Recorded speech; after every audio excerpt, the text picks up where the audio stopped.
Assalamualaikum warahmatullahi wabarakatuh. Bagaimana kabarnya hari ini anak-anak? Semoga kalian dalam keadaan sehat walafiat dan juga bisa mengikuti pembelajaran yang akan Ibu sampaikan dengan semangat dan juga penuh percaya diri. Masih semangat kayaknya dalam belajar, walaupun sekarang harus belajar di rumah, akan tetapi harus tetap semangat dan juga harus terus belajar. Kembali lagi bersama Ibu Putri Octavia Damayanti atau biasa dipanggil Ibu Putri. Ibu akan menjelaskan pembelajaran pada kelas 5, tema 3, subtema 2, pembelajaran 1, pentingnya makanan sehat bagi tubuh kita. Sebelum itu, marilah kita berdoa terlebih dahulu agar ilmu yang kalian dapatkan dapat bermanfaat baik untuk diri kita sendiri maupun untuk orang lain. Al-Hadiniyah Al-Fatihah. Amin ya rabbal alamin. Baiklah, silakan menyimak penjelasan yang akan Ibu sampaikan. Silakan. Tema 3, subtema 2, pentingnya makanan sehat bagi tubuh. Pembelajaran 1. Tujuan pembelajaran kita kali ini yang pertama, dengan mengamati dan juga mendemonstrasikan iklan media elektronik, siswa mampu mengidentifikasi ciri-ciri bahasa iklan elektronik. Yang kedua, dengan mencermati teks bacaan dan juga membuat poster, siswa dapat menjelaskan macam-macam gangguan pada organ pencernaan. Masih ingatkah kamu apa fungsi dari iklan? Ya benar, iklan berfungsi untuk memberikan informasi mengenai suatu barang atau jasa. Iklan juga bisa digunakan untuk memasarkan produk yang dijual agar masyarakat tertarik atau mau membeli barang atau jasa yang kita tawarkan. Agar masyarakat tertarik untuk membeli produk tersebut, maka iklan dibuat semenarik mungkin dan juga seefektif mungkin.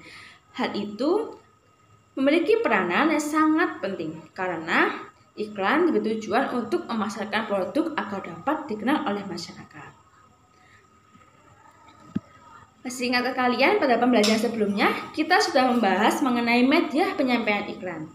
Media penyampaian iklan dibagi menjadi dua, yaitu iklan media cetak dan juga iklan media elektronik. Yang mana iklan media cetak contohnya adalah surat kabar dan juga majalah. Sedangkan iklan media elektronik contohnya adalah radio dan juga televisi. Bacalah percakapan di bawah ini dengan cermat. Di situ ada 3 orang anak, yaitu Dayu, Udin, dan juga Lani. Kira-kira mereka sedang melakukan percakapan tentang apa ya? Mari kita baca. Dayu sedang berbicara. Semalam aku melihat iklan tentang obat sakit perut baru untuk anak-anak di televisi loh. Lalu Udin pun menjawab, wah sudah ada iklan baru lagi. Sepertinya itu produk baru ya. Dayu pun juga merespon, betul, iklan itu menarik karena iklannya dibuat seperti film. Lalu Lani pun juga ikut menambahkan, ternyata media iklan itu bermacam-macam ya. Kalau kamu suka iklan di media cetak seperti di koran dan majalah atau media elektronik? Udin pun menjawab, kalau aku lebih suka media elektronik karena gambarnya dapat bergerak dan ada suaranya, jadi lebih seru. Lani pun juga merespon, kalau aku suka kedua-duanya, sekalipun iklan di media elektronik memang terdengar lebih seru, tetapi iklan di media cetak juga banyak yang bagus. Gambar-gambar yang dipergunakan memiliki warna yang cerah dan juga kalimatnya yang juga bagus-bagus. Jadi anak-anak ini sedang membahas iklan yang baru saja muncul di televisi. Mereka sedang membandingkan mana yang lebih bagus antara iklan elektronik dan juga iklan di media cetak. Perbedaan dari iklan media cetak dan juga iklan media elektronik.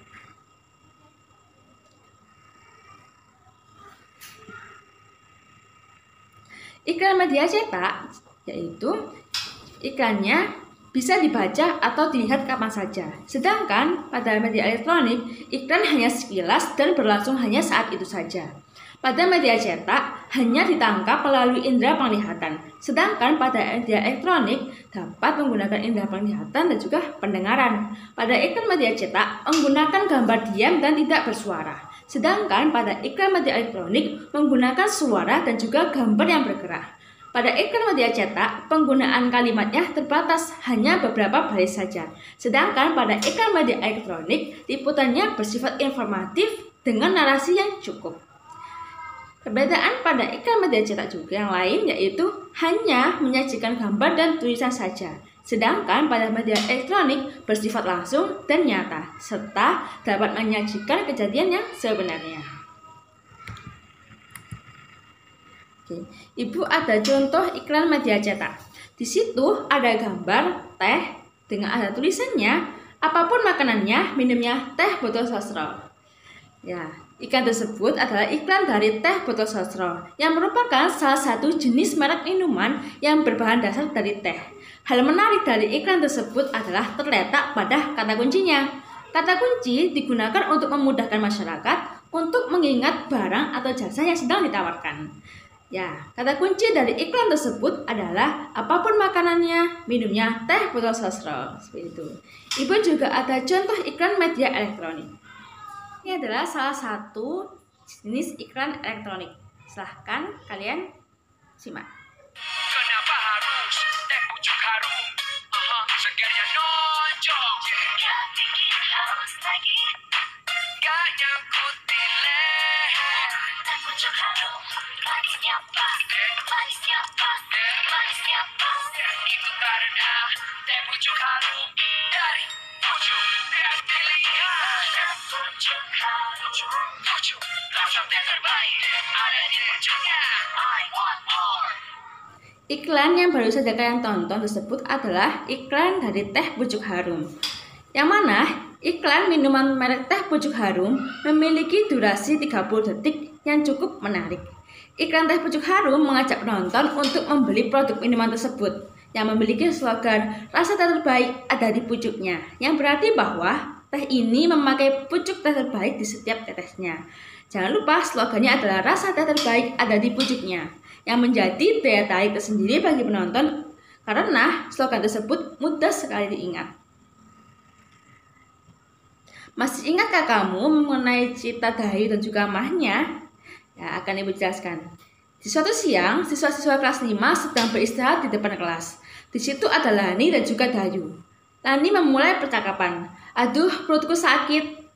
Dayu pun bertanya, wah kenapa Lani?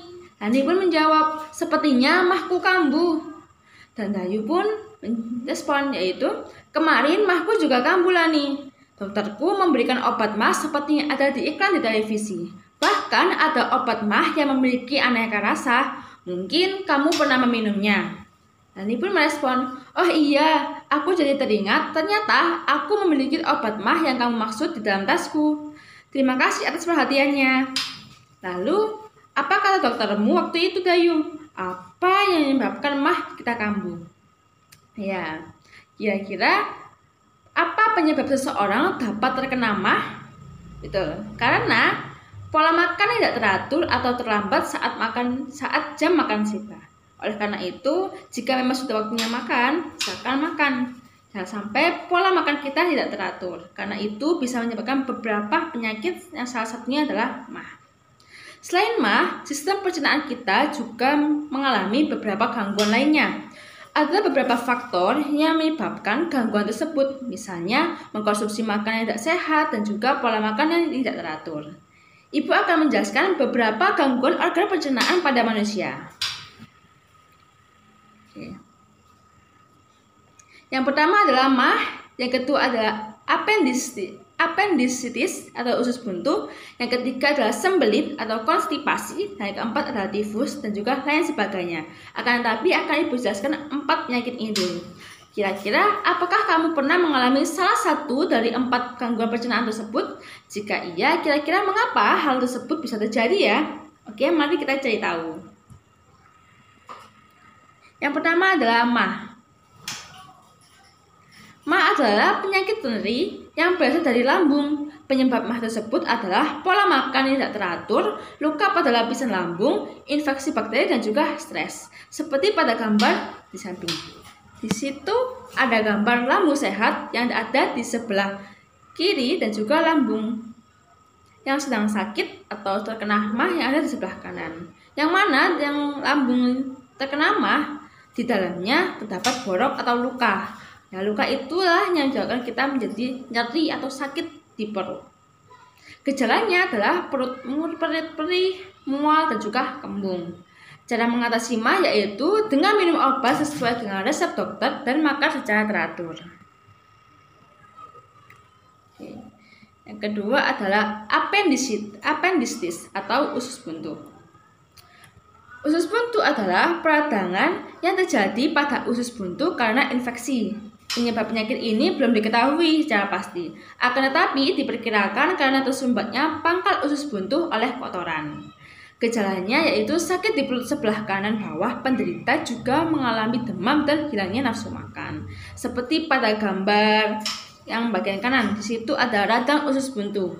Sedangkan gambar sebelah kiri adalah usus buntu normal. Jadi pada bagian usus buntunya tersebut mengalami peradangan. Itulah yang menyebabkan kita merasa sakit di bagian perut. Pengobatannya dapat melalui operasi pengangkatan usus buntu. Selanjutnya adalah sembelit atau konstipasi. Yang mana sembelit ini adalah penyakit sulit buang air besar yang penyebabnya adalah kurang mengkonsumsi makanan yang berserat dan juga pola makan yang kurang baik. Gejalanya adalah sakit perut, merasa tidak tuntas setelah buang air besar, feses keras dan juga menggumpal. Pengobatannya dapat dilakukan dengan mengubah pola makan kita, yaitu dengan meningkatkan konsumsi makanan yang sehat, buah atau sayur. Seperti pada gambar di samping, pada gambar sebelah kanan terdapat feses yang menggumpal. Hal itu terjadi karena pada sistem pencernaan kita atau di anus itu kurangnya serat yang berasal dari sayur dan juga buah, yang mana serat itu bisa menghasilkan seperti air, melicinkan agar feses itu bisa keluar dengan lancar. Oleh karena itu, jangan lupa tetap konsumsi buah dan sayur. Oke, selanjutnya adalah tifus atau tipes ya, kalau kita sering dengar itu, yaitu merupakan penyakit peradangan pada usus halus, yang mana penyakit ini disebabkan oleh infeksi bakteri Salmonella typhi atau yang menyebar melalui makanan dan juga minuman yang terkontaminasi. Gejalanya yaitu demam tinggi, tubuh menggigil, lemah, disertai mual dan juga sakit kepala. Pengobatannya dapat dilakukan dengan mengkonsumsi obat dari dokter dan juga menjaga kebersihan makanan dan minuman yang kita konsumsi. Ya, tadi adalah 4 contoh gangguan pencernaan pada manusia.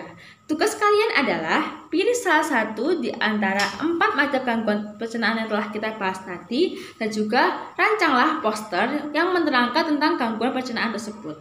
Boleh yang tipes atau MAH atau konstipasi atau sembelit tadi dan juga yang satunya. Isi poster tersebut harus sama dengan isi peta pikiran yang terdapat pada buku tematik halaman 49.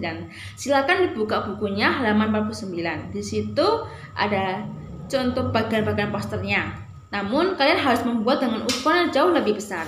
Ketentuan lainnya mengenai pembuatan poster ini dapat kalian buka pada buku tematik halaman 49 dan juga halaman 50. Untuk contoh posternya seperti ini. Contoh poster ini juga ada pada buku tematik halaman 50. Seperti itu.